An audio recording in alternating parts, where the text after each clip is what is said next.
Muy buenas tardes a Good todos. afternoon, everybody.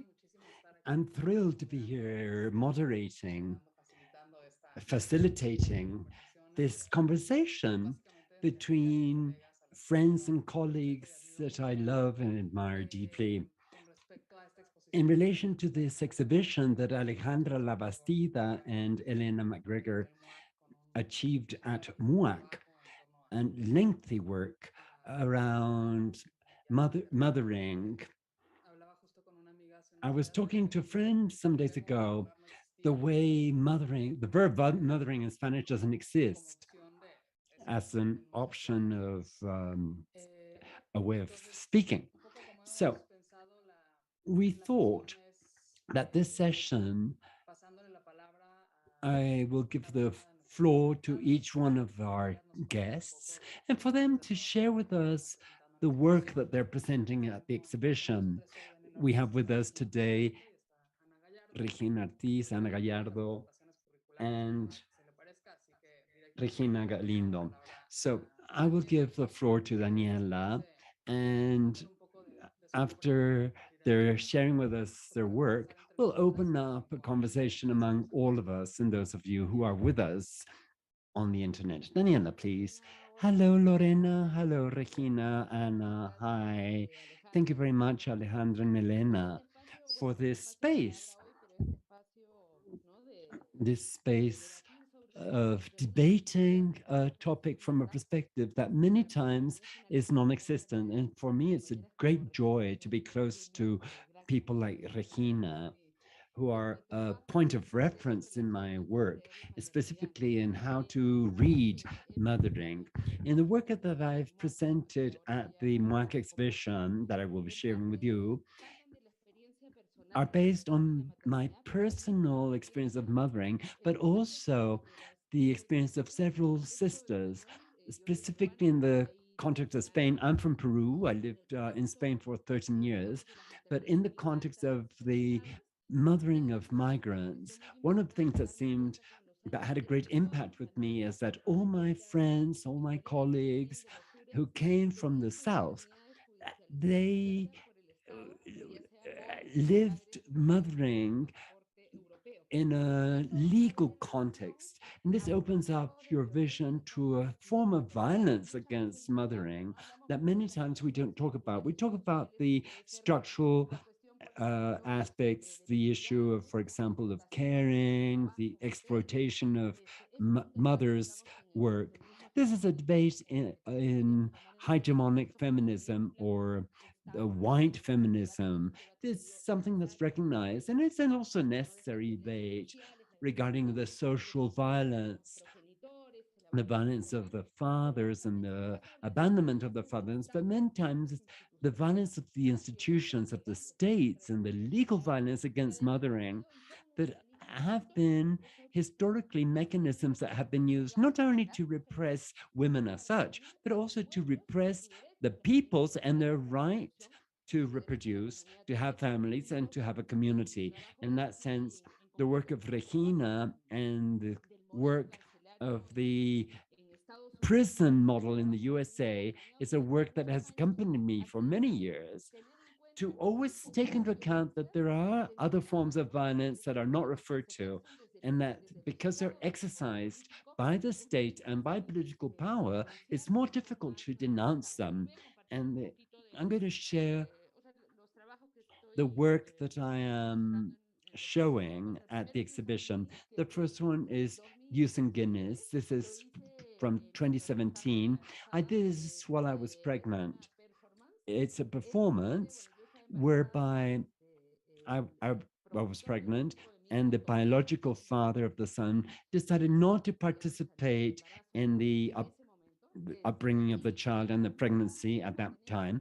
And I was pregnant when I had to renew my visa in Spain. So when we're going through mothering in a context like the one in Spain, being a foreigner coming from Peru, as was my case, you understand that mothering is not only reduced to thinking, oh, the childbirth, what am I going to do for breastfeeding? How will I share my economy with this? But in the case And that's what I'm denouncing in this work. In the specific case of the children of migrants that are born within Spanish territory, there's a legal framework that is called jus sanguinis, the right of blood, where only the children of Spaniards have the right to the Spanish nationality, i.e., the children of migrants that are born in the territory, in spite of having been born in Spain, do not have the right to the Spanish nationality.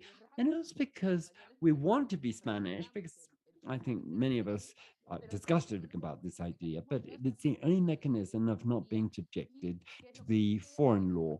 And what happens with this and what happened with my son was that automatically, since he was born, they're considered migrants, although they hadn't migrated physically. And on the other hand, they're subjected to the law applied to foreigners. And your postpartum is not a question of thinking about breastfeeding, all that, but you have to think about the requirements that the foreign law demands in order to be able to get a residence permit for your child. So in the performance, what I did was do a blood transfusion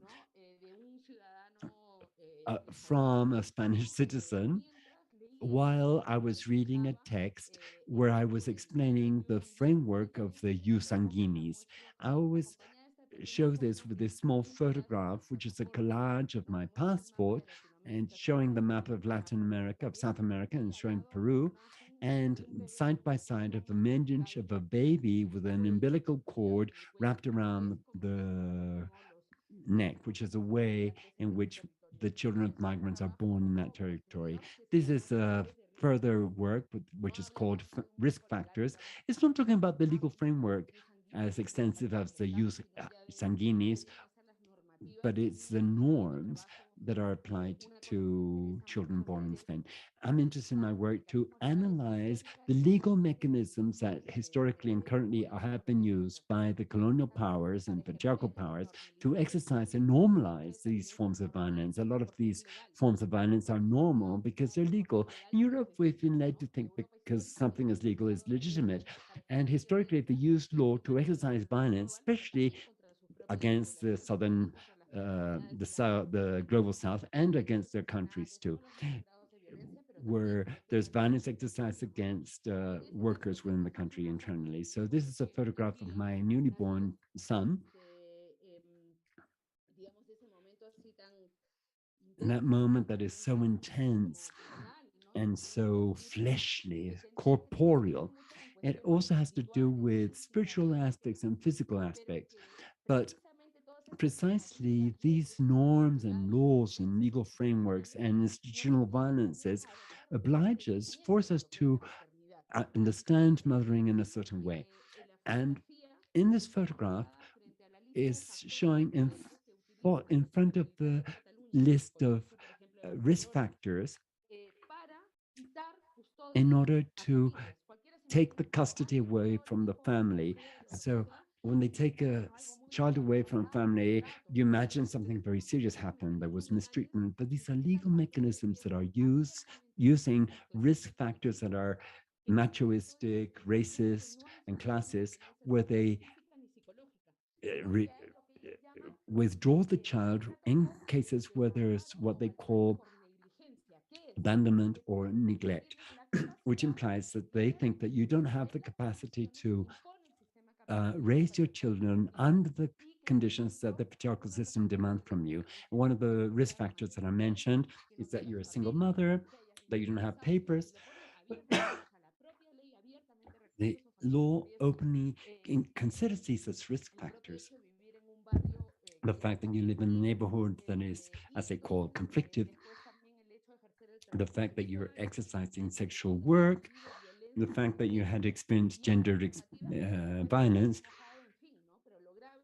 So the serious thing is that these norms within Europe, especially in contexts like Norway, Sweden, UK, and Spain, these norms have created a systematization of grabbing children from families, especially families of migrant women and single mothers, and some working class white families. Their children are being removed from them because they don't have the economy that it assumes that you need to have. and also Arab and Muslim sisters are their kids are taken away from them because they're Muslims. So the most serious thing is that your kid is taken away from you. But there's also a process that follows this, which is the control over your mothering. Once your file is open, your control over social services that many of these mothers resort to for support, because supposedly they are responsible for supporting. What they do is they take your kids away from you because you don't have the capacity, in quotes, of taking care of your kids in the terms that they establish. When they open up a file, the amount of control and violence is brutal. The collective that I belong to over there, we've read files where they would supervise what you would feed the kids, and that was all as something negative. When your kid is taken away from you, all these risk factors that are used, they construct a whole history so that you cannot recover your kids. Many kids try to recover their kids. I've seen mothers struggling for 10, 15 years to recover their kids, and they can't recover them because they say, oh, the thing is, now you have to have employment. Now you have a job, you cannot raise your kid properly because you don't have time. So they make it impossible. So the kids end up in centers for minors where the state pays between 4,000 or 5,000 euros per month per kid. So it's a huge business. They could gear this money to the mothers. On the other hand, if they're under 5 years old, they go through an adoption process, and the adoption industry of the white middle class families in Europe is quite flourishing. I will go to the next one and I will talk in detail about this topic that has to do with adoption. This is a painting that I asked for when I did the video of Ius Sanguinis, because if you can see the display is making an allusion to this work by Frida Kahlo of the two Fridas. And for me, it's also interesting to see it not only in the sense, but to be part of this tradition in the Latin American of this of many artists that having used this painting to honor and to see the figure of Frida Kahlo in relation to mothering. And she talks about mothering not within the common discourse about mothering.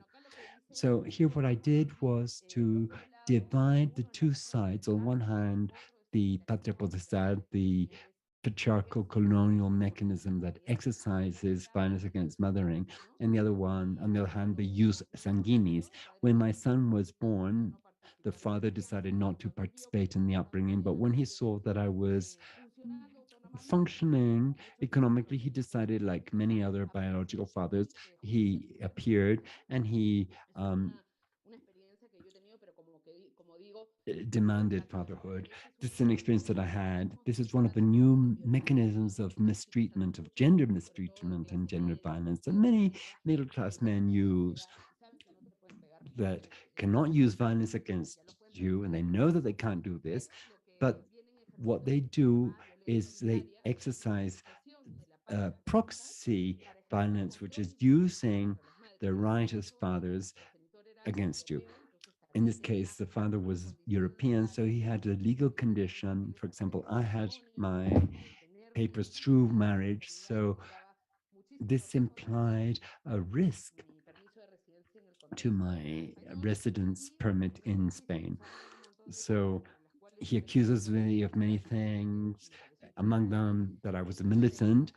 An extraordinary thing that in fatherhood suit, he should accuse me of being a militant in a political organization. What happens in this trial is that there's an absolute control by a person that was not taking on any responsibility whatsoever, which is a normal condition that this kind of trial exercises. But Patria Postal not only enables the harassers to use this mechanism, because since you're raising your child on your own, you have to ask them permission to change, to move to another house or to travel.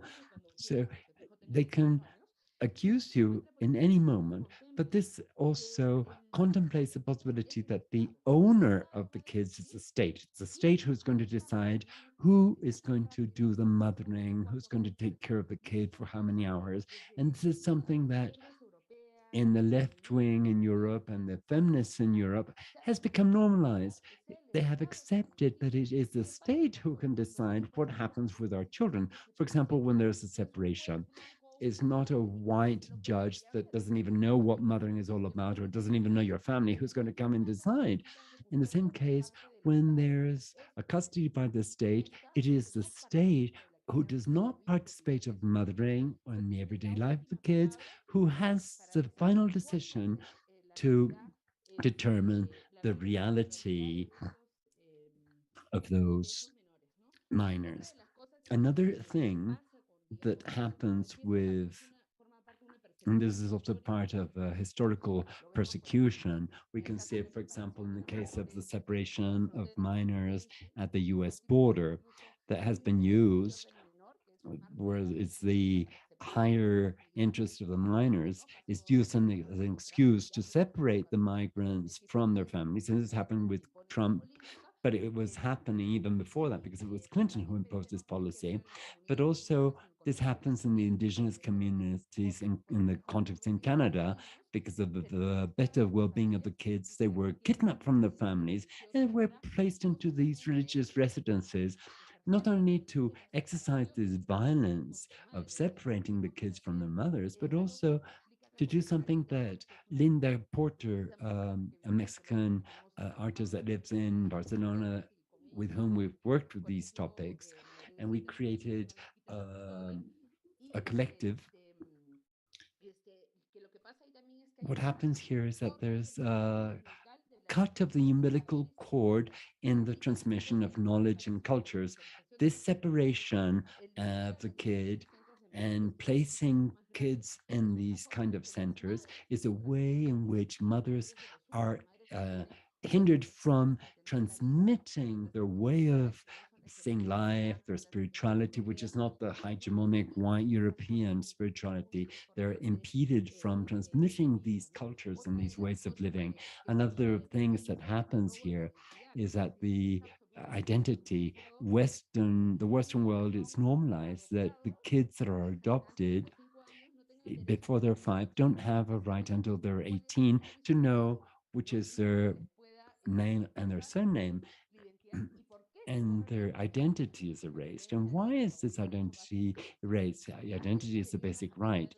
Whether you came from a family in which you were mistreated, you have a right to know your identity. And this historically has been used as a tool of stealing these kids systematically. So you don't know where you come from, where your son comes from. If you adopt, for example, you cannot know where the kid comes from because you don't have access to the reports in order to know who the father and the biological father and mother were, and to know the history of the biological parents. And Regina, surely you know a lot about this too. In the context of armed conflict, for example, in Peru, there has also been child theft, making use of armed conflicts. In Sri Lanka, this has happened too. In Argentina, this happened as well, where we saw this brutal aspect of how babies were stolen from their mothers as an additional extension of violence, which continues because even though now that they're grown up, the fact that they can't recover their identity is an extension of this violence that was exercised during the dictatorship. The Gypsies, the Romani community, all these different contexts in Australia too. There has been a lot of kidnapping and child theft.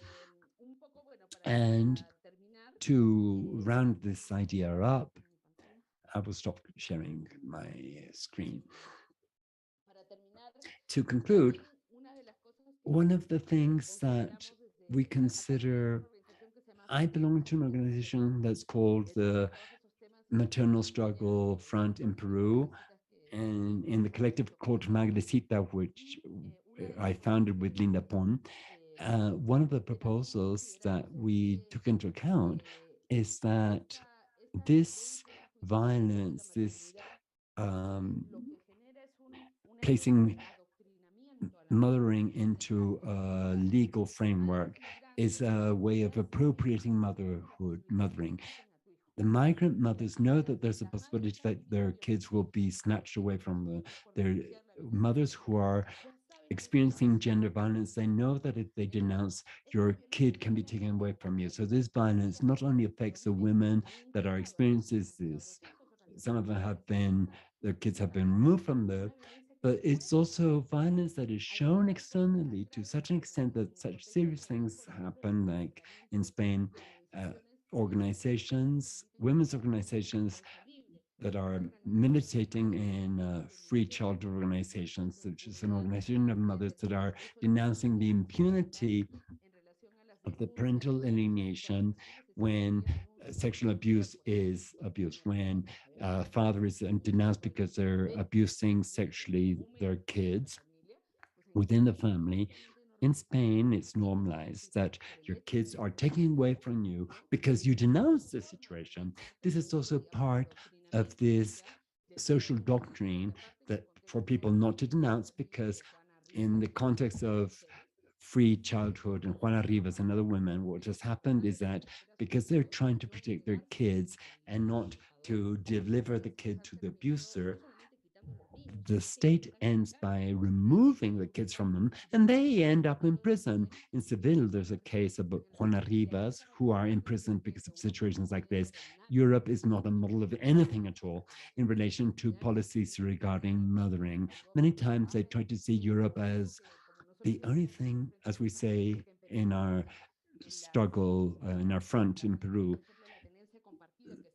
the shared parenting that is trying to be imposed here, that gives a lot of facilities to abusers, is a policy that has been imported from Europe. These are laws and norms that come from Europe and that go against all the collective and community forms and the family forms that we have had in our country for a long time, and the perspectives that mothers must have, the mothers in the South and the families in the South, in relation to how they're going to raise their kids and how they're going to manage complicated situations, because mistreatment and child abuse, sexual abuse, all these social issues against childhood do exist, but we don't have to give the state the power with European laws to decide how this is going to be managed. And I think I will conclude with this note.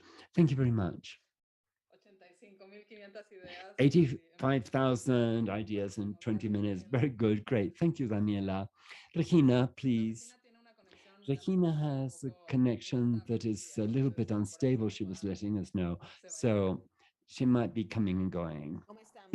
Hello, how are you? Good morning. Good afternoon. Those of you who are on the other side of the ocean. I'm going to start reading a poem that I wrote to my daughter. I refuse to think that this is a country for men. I gave birth to a girl, and to her, I will not deny her right to exist. This was won by my grandmother, won this with working, and I am gaining my space every day. I decide, I relate, I act. I will not go out into the streets, dress as a man to avoid danger, and I will keep on going out. I will not drink in parties to avoid rape. I want my daughter to grow here with an open awareness, open eyes, fully aware of her freedom. Well, I got pregnant in the year 2007. And when I found out that it was a daughter that I was expecting, in a certain way, I got shivers. And I went into a kind of crisis because of the fact that I am from Guatemala and what this country represents for women. As I was pregnant, the memory of the domestic war and what had happened during this conflict became highly present. For those of you that don't know the history of Guatemala, I want to let you know that we had an internal war that started in 1954 and officially ended in 1996. But the war, in fact, emerged much earlier. It emerged in the 50s and hasn't concluded yet. And throughout these years of genocide, because it was what happened in Guatemala was genocide, the army went to the indigenous communities. They would separate men from women. They would separate pregnant women from the rest of the women, and they would proceed to abuse them sexually. This, in the year 2013, there was a trial against genocide against Rios Montt. This situation was referred to as a genocide strategy because it was defined, it was determined to not allow women to be able to procreate in the future. In this period of pregnancy, when all this memory of the war and internal conflict uh, came to me, it influenced this work that I'm going to share with you right now. While they continue to be free, I'm 8 months pregnant, and what I do is I get these umbilical cords that are real umbilical cords in underground abortion clinics. And according to Remy and other books with testimonies about the situation in Guatemala, I collected dozens of testimonies that narrated how women were tied up in this position. They were tied up with their hands and legs, with their legs open, and the army would proceed to sexually abuse them, to exercise sexual violence. It wasn't one soldier or two, but 15 or 20 soldiers with the intention of generating in them an abortion and to produce such large infections so that in the future they couldn't generate life. So definitely speaking, this was a genocidal strategy, a strategy of genocide. And then in the year 2008, I had, my daughter was born, and I've been very respectful and careful regarding her identity and her privacy. I did do some pieces when I was pregnant, like the one I showed. I did 2 or 3 pieces of artwork when I was pregnant, but the political situation was so terrible still in Guatemala with these topics regarding mothering that there was always a reason to continue struggling and to continue yelling out. So in 2008, I was invited to do a project in a residence in San Antonio, Texas. And my experience as a mother, I had just given birth. When I was invited to this residence, I hadn't given birth yet, and I accepted the invitation, which implied traveling to San Antonio, Texas for 2 months. When my baby was born, the mothering experience was very different from what I had foreseen. When my baby was born, I was no longer interested in the residence. I don't want to leave my baby for 2 or 3 months and then come back. So this placed me in a very big problem because I had already signed a contract. I had the commitment to go to this residence. So then I'm in this conflict of not wanting to travel, not wanting to leave my mothering aside and not to leave my newly born baby to do an art residence when by accident, well, it wasn't actually by accident, but by causality, I find a report where it says how in the USA they're imprisoning full families coming from the northern triangle of Guatemala, Honduras, and El Salvador, and how these strategies consisted that there were a series of privatized prisons along the border. So this topic caught my attention because it involves full families. And I started to do more deep research regarding the situation of these kind of prisons. And I understand the complexity of the situation. We are, this is under Obama administration, where so many people have defended, but these practices as these practice. Sorry, Regina, we're just seeing the board, the corner of your presentation. We're not seeing the full screen. Oh, sorry. I didn't really have a presentation. I was just talking about this project. So this is in 2008. So we started I started to do this research into privatized prisons in the US, and I come across this information that in 2008 in Texas, they opened up 52 privatized prisons, which implied that the state places the prisoners, and the owner, who is a private individual, um, gives the prison. The requirements was to have a piece of land where there could be 50 cells. These cells were constructed like a Lego. They were prefabricated and they would be placed on a piece of land with the tractor. And the conditions in these prisons were terrible. The USA, with the argument of the human rights issues, would enclose full families for the activities of not separating them. But what was happening was within this prison, the grown-ups were forced to work as a form of slavery, and they will be working for very important companies like producing coffee cups or soles for shoes, and the kids would not study. The kids would wear uniforms, they would wear blackberries, and they weren't part of educational programs. The minimum sentences were 3 months and maximum 3 years that they had to fulfill before being deported to Guatemala. When I was in San Antonio doing this piece of research, I managed through a group of activists to visit Pedro Enjuto, which was the largest, most important prison of this prison system. We weren't allowed in, but I was allowed to interview a Guatemalan woman who had left that day from prison. And it was one of the most tremendous experiences I've ever had. After the piece of research that I had about the prison system against Central American families, I was shocked about the purpose of the system in the USA. And when I faced the reality of this Guatemalan woman, when I interviewed her, I had a breakdown because this woman tells me she had two children, a 16-year-old daughter and a 7-year-old son. The 17-year-old daughter was sexually violented and was mutilated. Her body appeared in 15 pieces. She flees Guatemala, terrified after this crime, full of pain. Imagine finding your daughter dismembered. And she decides to flee from Guatemala with her 7-year-old son. So the 7-year-old son is not murdered by the Mara gangs.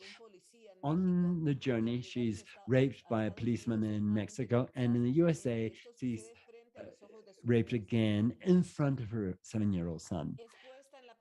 She's imprisoned in the USA, and she's imprisoned for a year and 3 months.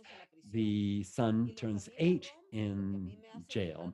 And what broke me down was that when I'm interviewing her, her first statement was, the Americans are not that bad in the end, when I have a completely different perception about the way they treat Central American families. This statement really made me break down. You know what? The Americans are not that bad. And she explains to me that her son, throughout that year and months that they were in prison, he always had clothes. And I asked her, but it wasn't clothes, it was a prisoner's uniform, but it was clean clothing. My son had milk. And I asked him, he didn't have education though. And she said, well, he didn't have education in Guatemala either. She was completely broken down because she was going to be deported. And the last thing she wanted was to return to her country. She was completely terrified. For her, the prison system and living in that prison was much better than going back to Guatemala, terrorized that her son might be murdered as the daughter had been murdered. The prison system in the USA was modified. I'm going to share with you a fragment of the video of the project that I carried out when I did this research. So what we did with the curator is we go to a fair, a trade fair, that was only about objects that had to do with the prison system. for Central America, i.e., this fair was showing articles and goods for these kind of prisons that only worked for the Northern Triangle. And in this fair, there were uniforms, cells, the food trays, all the elements that were used within the prisons. And what we did then was rent one of these real cells. We moved the cell to San Antonio, Texas, using a trailer, and we take it into the exhibition space. And we, as a family, my daughter is a year old, inhabit this cell for 3 days. I'm looking for images to be able to share with you.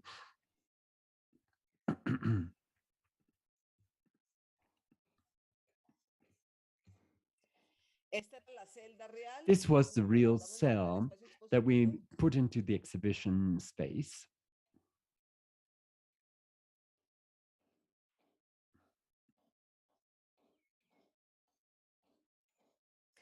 And the cells had all kinds of instruments. It even had a crib if families had babies. The cells included a crib.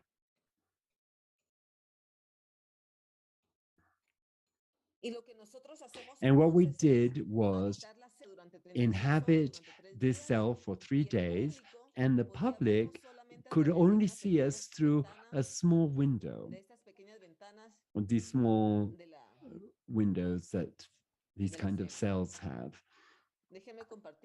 Let me share the video for a few minutes.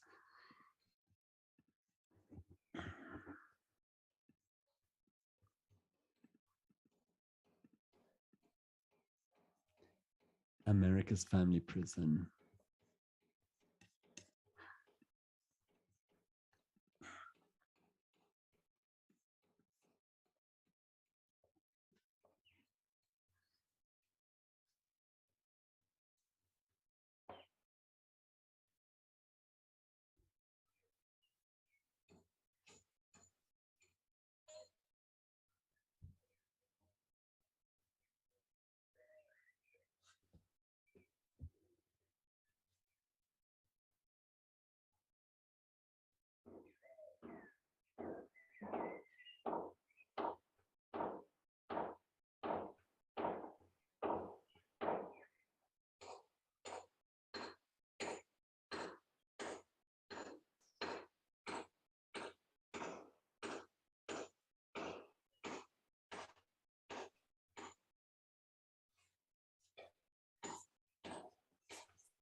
Un video grabado con una cámara de seguridad a 9 cuadros por segundo que estuvo conectada todo el tiempo. This is a camera that was recording the inside of the prison all the time.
contarles un poco del horror de este sistema I want penitenciario. to tell you a little bit about the horror about this prison system. Most of the owners of these prisons were congressmen.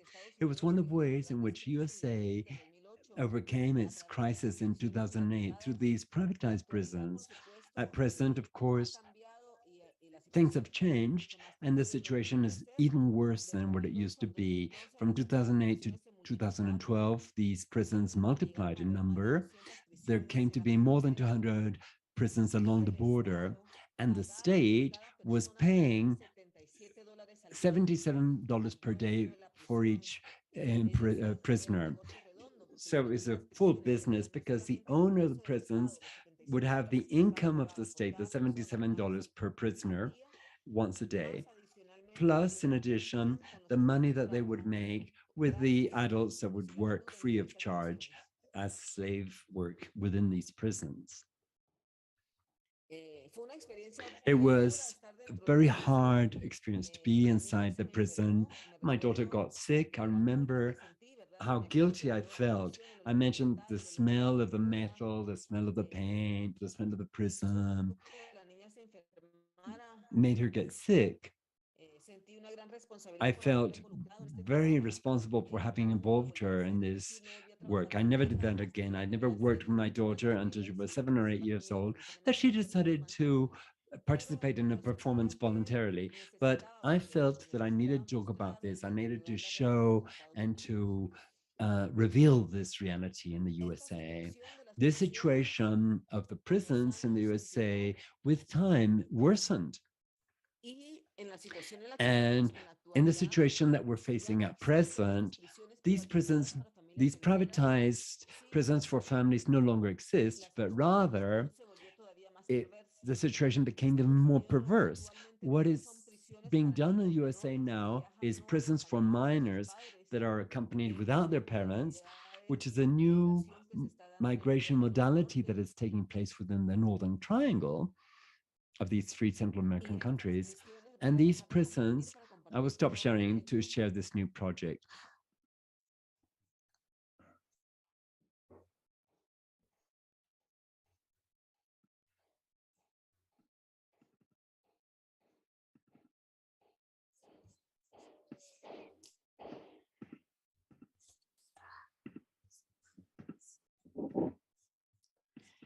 Esto es Missing Forever. Estamos ya en el año 2019. Missing Forever, this is the year 2019.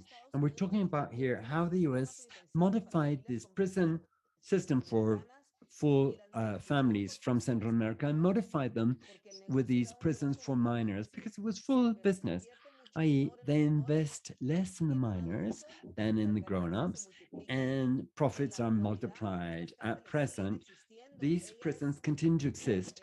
She's Jacqueline, the first Guatemalan girl that died inside these prisons. There have been 5 Guatemalan children that have died within these prisons, which are the ones that are accompanying this campaign. I got permission from the relatives to do this project.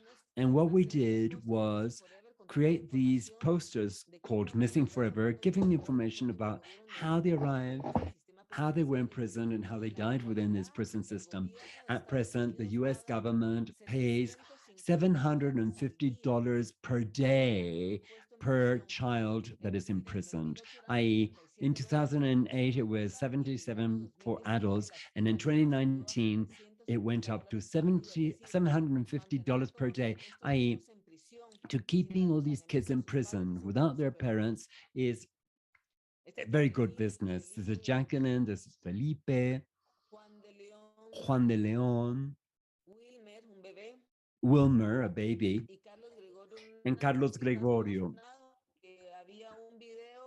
There was a video where we were managed to see, this is a video that became viral. He's 16 years old, he was imprisoned. He has convulsions at night because of the coldness and the bad conditions. In the camera, you can see how he's convulsing, how he's losing life, and the policemen walk by and they do nothing for him. I would like to conclude with this project, Missing Forever. I just want to open up to the questions that might exist and the critique of this situation that hasn't changed, but has actually worsened. The way kids migrate today is they migrate on their own without their parents, and they're being put in privatized prisons on an individual scale. Thank you very much, Regina. So we're seeing the layers of the different aspects that can be talked about. Anna, hello. It's highly complex to continue speaking after hearing the my two sisters, Regina and Daniela. I deeply appreciate this encounter. And I'm a single mother out of choice. In Mexico, in the 90s, I had my daughter, and I had this experience of being illegal in this country and being pregnant. I was also imprisoned. And I know that at that moment, the United States was paying Mexico a large sum of money for each person who wanted to travel to the USA that was imprisoned. This is more than 6 years ago that this happened easily. There was this business that was made with the migrants. My work, I'm going to share my screen.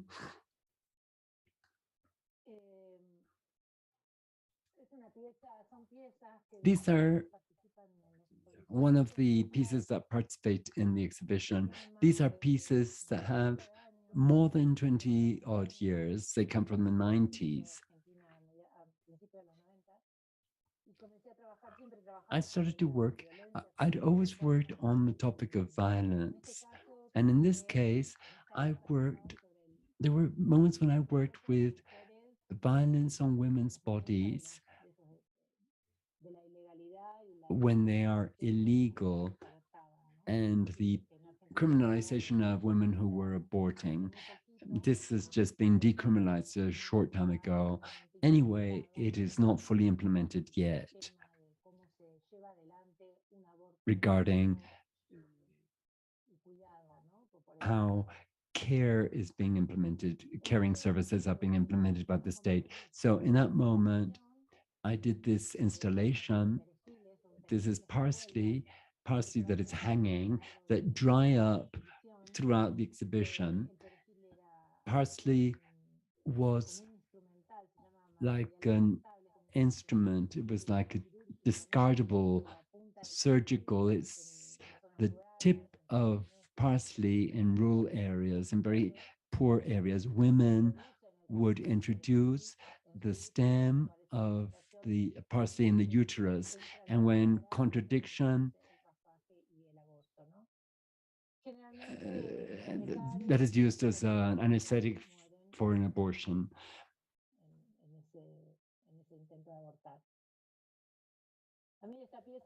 This piece was, I've been reflecting about the right of to decide about pregnancy when there are conditions to decide as a woman, as a mother, when that decision is possible, how we decide. Because when I decided to be a single mother, I got pregnant from a man who never knew that I was pregnant from him. And I decided to have the child on my own, my daughter on my own. This is also a decision that comes from,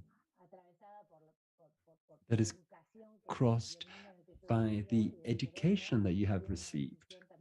It was also a privileged decision. That decision was a decision that came from a privileged position. Now, this topic about how these bodies decide on whether abortions are legal or not, it also has a class content, because 90% of the women who live in a condition of abortion are the poorer women, especially in the 90s. It seemed to me that it's very important how we can exercise this right within this idea that in the kitchen itself, we had the instruments to be able to establish our right to abort. So these pieces were a reflection about this point. With the same instruments that we cook, we can use them to abort. These are kitchen utensils that are stuck on the wall with masking tape. The bags that also where our bodies end. They end in the trash. In the end, the piece changes color, it changes texture, it starts drying out. I don't have much more to say about my work because I think that it's a work that is still in force today. It's still updated. It's a piece that generates, it's like an axis for discussion, a linchpin for discussion. So we need to continue to be working around the right to abort, but we are actually living in a different world right now. I didn't need to take up the 20 minutes. Very good. I don't know whether Regina is there. She turned her camera off for a while. Ah, there she is. Your mic is off. Sorry, I turned it off in order to be able to hear Anna properly. Well, the truth is that I have many different levels of ideas and possible discussions that could take place. The first thing that comes to my mind that actually crosses the work carried out by the three of you is the idea that Daniela was setting forth of the state as the owner, the male owner of the children.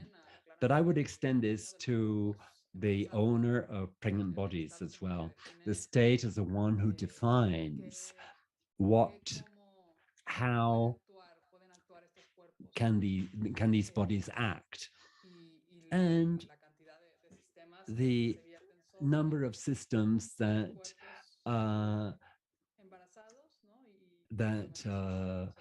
oppress the pregnant bodies and the children as well. Listening to Anna, I wonder to what extent things have changed, because there's this feeling of change, then of course that legalizing the legal interruption of pregnancy is one thing, but the reality is completely different. I totally agree, Susana. And within this logic of the state, as the one who decides, the enormous conflicts that we've had here in Mexico, for example, in clinics, both doctors and nurses in abortion clinics who had been allocated to these places and were not in agreement with being there, and the whole struggle that this implied for the women who went to these spaces looking for a legal interruption of pregnancy free of charge, which supposedly were in optimate conditions and different from the ones that existed before. Yes, it's the free consciousness, abortion as women's free consciousness in agreement with your own religious ideas. In Argentina, as a kid, kids that have been abused, they're forced to go throughout their pregnancy and to give birth with this, because the doctor and people in charge of the hospital were not in agreement with abortion. So simply, anyway, I think it's something we have to continue to work on. There's a lot to be done still, in the 90s is a topic that people didn't even talk about them. It was only in an academic field where these where references were made to this. But it's in during the last 3 or 4 years where there's been a big struggle around this topic and it has become very important. But it's still, the state is still a hypocritical state because in fact it's a class topic. Women that go to public hospitals in the States because they don't have the resources to go to a private clinic, to a private hospital to have an abortion practiced in more careful, in quotes, or clean or less risky conditions. Well, that's there on the one hand. And continuing with the role of the state, I was also thinking about the use and abuse of the state of the human rights discourses and the feminist discourses to exercise these kind of power. So I would like to ask Regina and Daniela to talk a little bit more about this. Daniela, before connecting, was referring to the differences between the pregnancy she's going through right now with the first pregnancy she was, which was that this new pregnancy is less mediated by the state, as I understand, but this fallacy in the discourse where it's set forth that in order to defend the children, in order to defend the migrant children who are migrating individually without their parents, they create these kind of prisons that are terrific. I remember clearly the case that Regina referred to, the case of Carlos, who was having convulsions while the police were just passing by and didn't help him. And in the end, he died. So I would like to ask you whether we can delve more deeply into the role that the state plays and the theft and the abuse of the human rights discourses in order to continue exercising these kind of powers. I don't know, Daniela, would you like to start? Well, one of these mechanisms is this higher interest of the minor, which is this formulates the idea that even minor migrants that are accompanied by their parents are separated from their parents when they are detained, and the minors are sent to these other centers with the non-accompanied minors, where there's this discourse that they're protecting them, they're mentoring these kids, and this is a situation that is being reproduced in Europe as well. Europe has a self-narrative where they have used all the discourse of human rights and what I call the industry of the human rights, because there's a whole business around human rights that not only has to do with agencies, and I'm saying this openly, like ACNUR, Amnesty International, Save the Children, the Red Cross, that, for example, in the European context, actively work with the migratory control agencies throughout the programs of persecuting, dictation, and even murder of people. And they work jointly. That with this discourse, for example, in Europe, for example, with the refugees, they ask any colleague who's requesting exile what it implies to request asylum because of the level of control that the state has.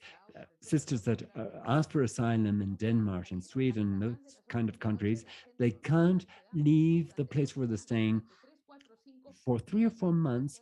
They can stay there. They can't leave after 8 o'clock in the night because the asylum request can even take 20 years where they're under the tutelage of the state and they don't have a right to work. And you depend on the four things that they're going to feed you or the supermarket cards. And this happens with the kids that are being separated with this notion of the higher interest of the minors, for example, on the borderlands, saying that in order to avoid children trafficking, they have to be separated from any grown-up that they're accompanied by, even having passports. But they say that since they come from failed states, those papers and those birth certificates and passports might be false, and they're separated, and you cannot go back to your kid until there's a DNA test that confirms that he or she is your child. In relation to the migrant minors that are not accompanied by an adult, and all the minors that have been snatched from their families or are unaccompanied, there's this paradox. Just as there's this logic of the state that doesn't allow you to abort, and you're forced to sterilize, like happened under the dictatorship in Peru, which are norms that function side by side. In Europe, the state snatches your kids away from you if, according to them, you don't have the capacity to take care of them. And at the same time, they deny the minors their rights. And there have been several cases of minors have ended by committing suicide because within the logic of what Regina was saying, these minors are inside a center with all the violence that this implies, because these centers for minors are extension of the prison system and of this business of the prison system. These are more vulnerable subjects that is easier to exploit them as raw material. So even these kids that are unaccompanied, they are sent to these centers where there have been cases of minors, especially from Morocco, who were in a situation of living in the street, and to live in the streets in the European context is quite hard. But thinking in terms of the state, it's also hallucinating how there's this parallel between the USA and Europe. But as I say, Europe resorts to all this discourse. Even the left-wing feminists say, look at the kids and they're dying. But I tell them that's the same thing that's happening in Europe. There was this kid that was actually killed by the guards, who was the guards murdered Tahiri last year by 6 guards in the minor center as a minor. Jesus Antler committed suicide in quotes. The family couldn't request an autopsy because they didn't have tutelage over him. A minor from Colombia in a center for minors in Pamplona, Spain, died recently in hands of, we don't have his name. Another minor also died under the hands of the guards of these prisons, very hard conditions. And it's very important to take into account that you can't understand that the custody and the institutionalization of kids is in itself mistreatment. This state that takes your kids away to protect them against mistreatment. But when you read the protocols that they have, the guards and the so-called quote unquote educators in the minor centers for minors, they have the right to exercise physical violence against kids. It's a form of violence. A kid was tied up, and not because the guard was crazy that day and decided to tie it, but there's actually a protocol of the state that says that they can tie up the kids up on their bed and to use these different forms of violence in a legal way.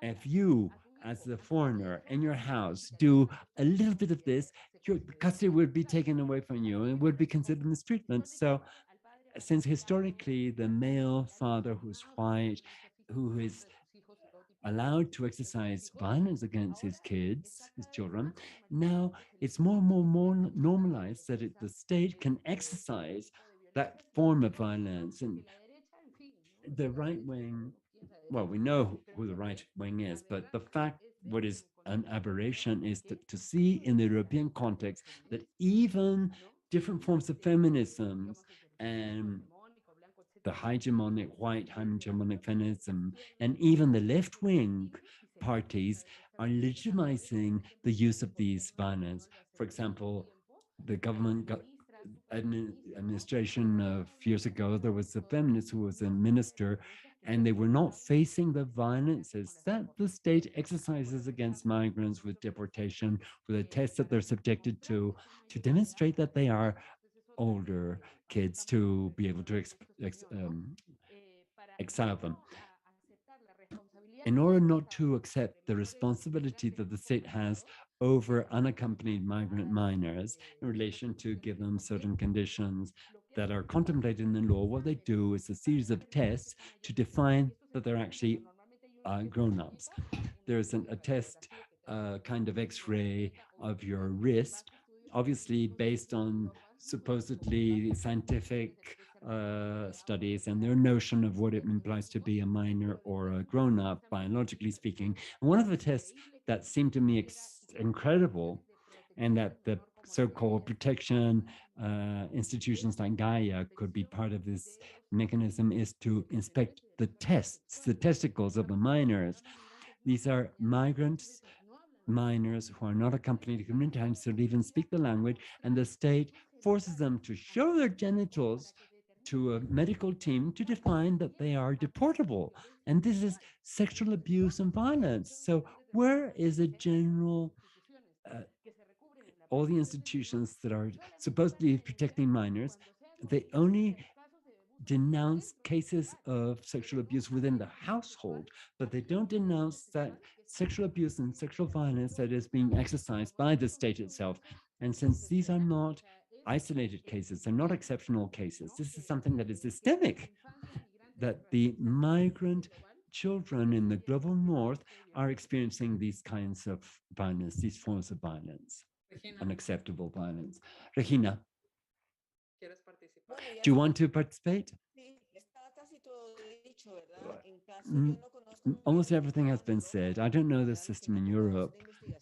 I've been doing research into the case of the Guatemalan families traveling to the north. And one of the hardest aspects of these prisoners is the disappearance of kids from prisons. There are more than 500 children that just got lost. They have no idea where they are when they're separated from their families or when they arrive on their own and they're imprisoned under the Trump administration.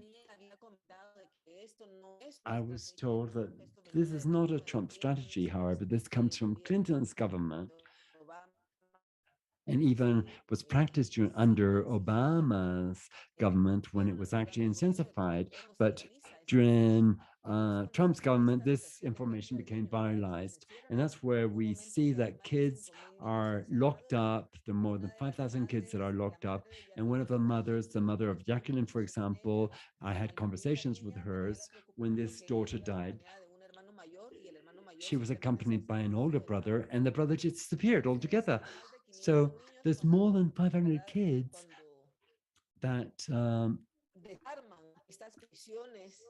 when they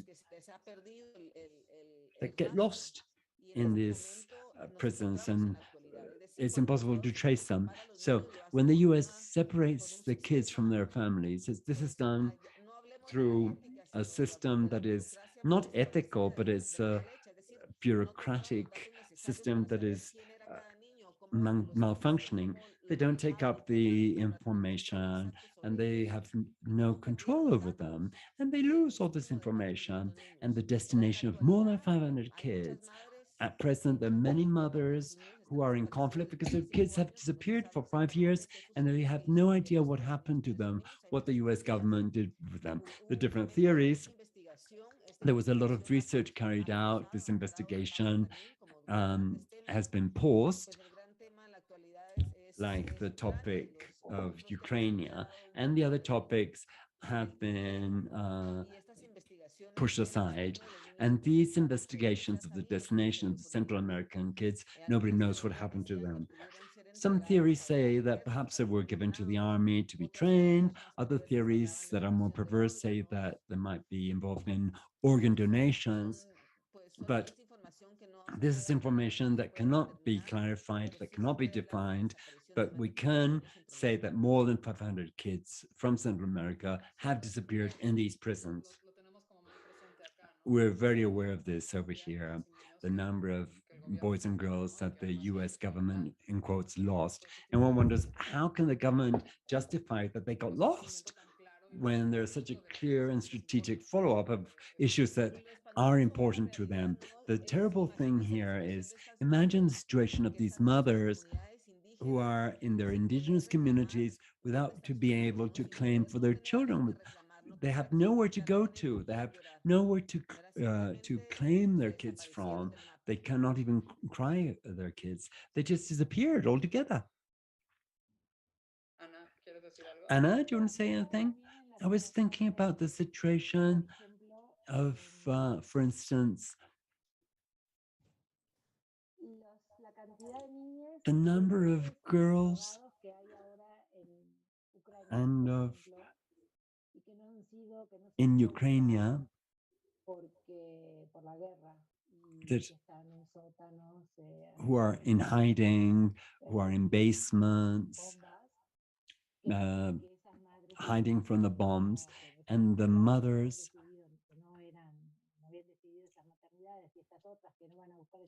all these mothers that are not looking for their kids. What's going to happen with all this generation? Where will they end in the end? Where will they end up? Where these kids, these small bodies, because they have no identity, just end being bodies, corporeal beings. And these kids are now, I don't know, they might be suffering human trafficking. We have no idea what's happening with this. So to see how these bodies are hired and the use that is made of them, of these people, it seems something that is very intense, very strong.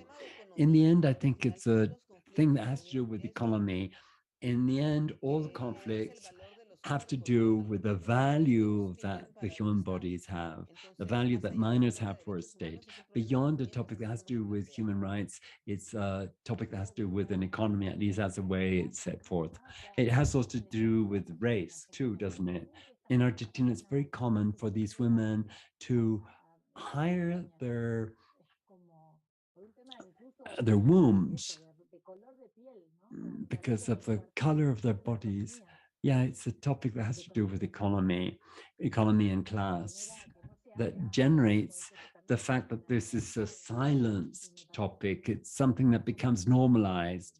It's a form of violence, a form of human trafficking, a form of state violence that is not legislated. So what happens? How should this be? Should it be like this? It's not clear to me, because it seems a very a form of great violence. Within the war, this goes into a vacuum, a total vacuum. So where will these kids end? Because these parents that purchase this kid or this womb, I don't think they will go and seek for these kids after the war, for example. I don't know. I don't know. I think that Regina shared some figures, and the leap from $77 to $750, which is what the US state is paying today for this transition from imprisoning families to imprison individual children today. So that is something that can be measured. If we think about these amounts, this becomes very clear. It is very clear what the state is allocating as an economic value to a boy or a girl. I don't know. I would also like to remember our listeners. I have no idea who they might be. Ana, Daniela, and Regina are here to answer any questions that you might have.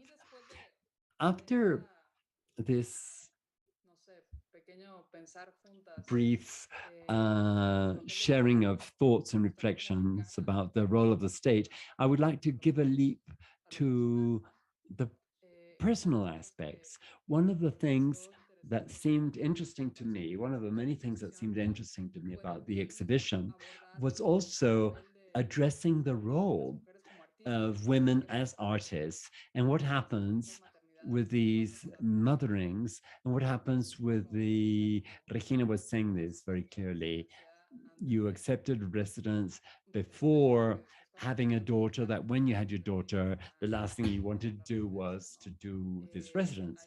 So I'm terrible. My memory is non-existent.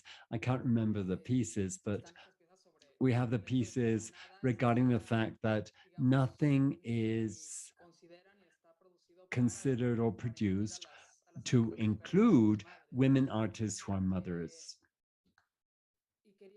And I wanted to ask you how you experience the fact that you are artist mothers, and linked to what Regina mentioned about the guilt that you felt about taking your kid to that exhibition piece, and your decision not to include her again until she voluntarily participated in one piece. How do you live this? Well, in my case, the decision to become a mother was a decision.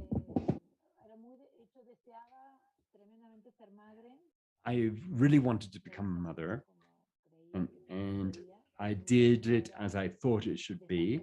My economy was a disaster there. When I was in Mexico, I traveled to Guadalajara, and the immigration authorities detained me, and I was almost deported. In the end, I managed to remain in Mexico and for my daughter to be born here. So the conditions were very strange, weird, economically speaking. When I went back to Argentina, I wanted to continue working within art, and it was complex. And it wasn't really complex because my economy was difficult and I had to work and I was alone. But apart from that,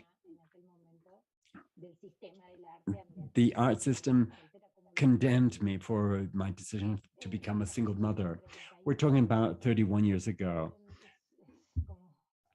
It's another reality altogether. And yes, I do think, and I continue to believe, that the difficulties of an artist, that anyway, artistic practice is a place of privilege. The decision to do what we do is also a privilege. And it's something that allows me to see that we are actually privileged. And within this labor world, it was very difficult for me to be able to do my artistic work or work to maintain my household. So I used to work doing any old thing because my economy is very different from other colleagues from the same generation as me. I understand that the situation is quite different now, but the vision of an artist who is also a mother implies a lot of difficulties. A male artist can think for 10 years whether he wants to be an artist or not, whereas a mother cannot devote 10 years to decide whether she wants to have an exclusive upbringing of his or her of her her child, her boy or daughter. So, and a man, after this 10 years reflection, might seem to be a very successful case. Perhaps sometimes I feel that I don't know whether all this is anchored in the current moment, but it is a very complex situation.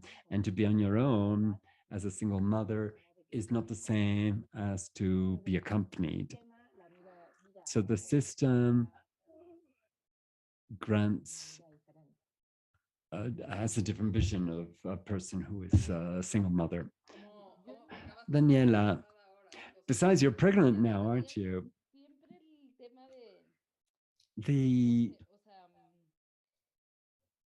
I don't know. I think that having seen and having touched upon the cruelty of the violence that the state can exercise through custody and legalizing mothering. At the trial, I was in a residence in Paris when my trial took place, and my comfort space was a carista, and there were many women working there, and I had to go for this trial. And I've always felt it like a space along what Nana was saying as a space of privilege and a space within which the real world, at least from my experience, the treatment that I had received, and I think also because there are many women who occupy, I'm a different generation though, so there are many women occupying spaces as directors, curators, and so on.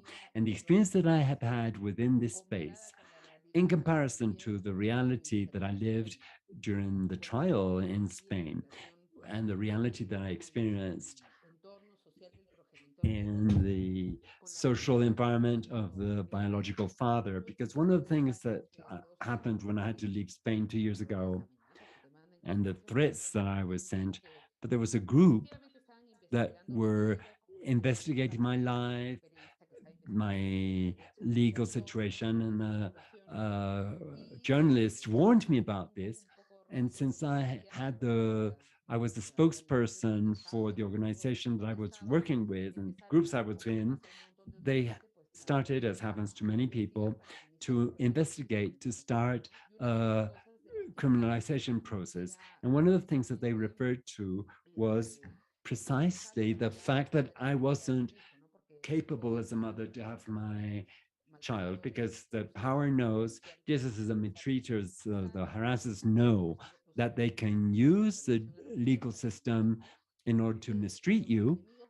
The political enemies also know this, and historically they have resorted to things as aberrant as what Regina said, the specific violence against mothering, minors, reproductive rights, the right to have a family, is a violence that is very concrete, designed and thought out, and has been sustained over time. And it always seems to me very intense to see how mothering in the middle class and European, in the context in Sweden, the gypsy women are being persecuted to take their kids away, whereas the white women, the state is paying for them to reproduce and to create a family in order to maintain a white supremacy. But going back to thinking about the context of myself as an artist and a mother, it has always been a space of security. When I had to leave the organization that accompanied me, Frontline Defenders, an Irish organization that protects human rights, they told me, your vulnerability is your child, because they know they can affect you by that. The biological father can make use of the situation that you're going through to uh, take your kid away from you. And your strength is the fact that you're an artist, because you're a public figure and you're endorsed by different institutions. So I've always felt that within the context of art, with this precarity, because we all know what it implies to work within the context of art and trying to make a living from art, uh, with its precarities and its conflicts, I think that at least in the experience that I have had, has been one of the friendliest and least violent spaces in relation to my mothering. And within everything, this space is a space and within each, you can debate different topics regarding mothering and so on and so forth, because go to a trial to say that you are, if you don't say the appropriate things, your kid might be taken away, and you can be accused of trying to alienate your child from the parent, from the father. So do all this without an institution endorsing you, a museum or whatever, or being a militant. Mothers that are militants, many of the sisters in the organizations I belong to, they do not narrate their cases publicly, and they are very reserved about their identity. They don't refer to them publicly because they're afraid of the repression they might receive because they're declaring these things publicly. So within the context of the art world, it's very friendly because there's more money circulating. So you can allow different issues, not because there's an ideological position of the museums in relation to this topic, but rather there's more money, there's more privilege, and there's more possibilities of having certain spaces where artist women can be supported. I would like to close with Regina, linking your case to the shivers that you felt when you knew that you were going to be, that you were expecting a daughter, because to have a daughter in our countries is something brutal. I have a teenager daughter, and to have a teenager daughter in Mexico City today is terrible. I have a friend who passed away, but when she was alive, she would tell me how difficult it was for her to live daily life with her daughter after the daughter came out of school, to know that she arrived okay at home taking the subway. So what is your experience, Regina, and linking this to these states in which feminicide is practiced? I want to close with a poem. It's a poem I wrote to Isla when she was small, and we were living in the city. I come from Guatemala City, and when she was 3 years old, I decided to leave the city and go live to a village close to the volcanoes. I couldn't support this great, I couldn't stand this violence so close to her. I They tried to steal her from me. I was once followed and they tried to steal her from me. I was called by the gangs and they threatened to kidnap her from me. They told me that they knew that my daughter left at 12 o'clock from kindergarten and they were demanding money from me in order not to harm her. That's the moment that I decided to pick up my things and to leave the city altogether. And this is a poem that I wrote my daughter one night when the typical shots could be heard, and that was the soundtrack behind this. For Isla, my daughter, stop shooting, sons of bitches, that my head is shattering and my nerves are shattered too. I'm at home and I'm afraid. I hug my daughter, I hug myself, I look, I continue looking, paranoia in my neck, my heartbeat accelerates. They take away my life with every fright, and I want to live life. She's too beautiful. She's too myself. Stop um, shooting, you shits, because she's dreaming while I sing, but my voice breaks and I break down myself. Stop shooting, please. Stop shooting, that she needs me to be whole. Thank you very much. There's three of you. I hug you, Anna. I hug you, Daniela. I hug you, Regina. Elena and Alejandra too, who are not on screen, but are here. And thank you for this conversation today. That was very moving. I've been asked here at the MUAC to make an announcement, which is that there's an activity in the auditorium at MUAC. It's a reading performance that is called A New Guideline for the Motherhood of Tomorrow, presented by Natalia Miranda with Silvia Batista at 5 o'clock. At 5 o'clock in presence. Yeah, it's at 5 o'clock this afternoon in Mexico City.